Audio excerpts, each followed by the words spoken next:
Défense Mobilité, vos compétences sont de l'avenir.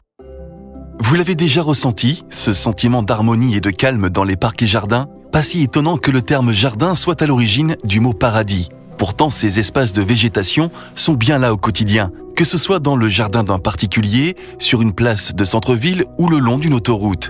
Partout, les 180 000 experts du végétal et des ouvrages paysagers façonnent notre environnement.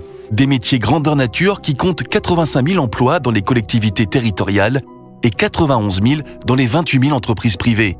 Michèle Gasquet, vice-présidente en charge de la formation et de l'emploi au sein de l'Union nationale des entreprises du paysage, nous en dit plus. C'est un secteur où il faut aimer la nature, il faut aimer le végétal, il faut être engagé, il faut avoir envie de créer des beaux espaces. De ce point de vue-là, je pense que les militaires peuvent tout à fait se retrouver dans ces valeurs et dans ces objectifs. On plante un arbre, on laisse une trace. Ça, c'est un sentiment qui est, de nos jours, rare. Les demandes pour ces métiers se situent surtout dans les régions très urbaines ou périurbaines. Et la demande la plus forte concerne des chefs d'équipe. Vous arrivez sur un chantier, il faut tout de suite appréhender ce qu'il y a à faire, répartir les tâches, se donner des objectifs. Donc il y a beaucoup de possibilités d'évolution dans ce métier. On peut être simple jardinier, devenir chef d'équipe, devenir conducteur de travaux, voire même, si on a l'esprit d'entreprise, créer sa propre entreprise ou racheter une entreprise.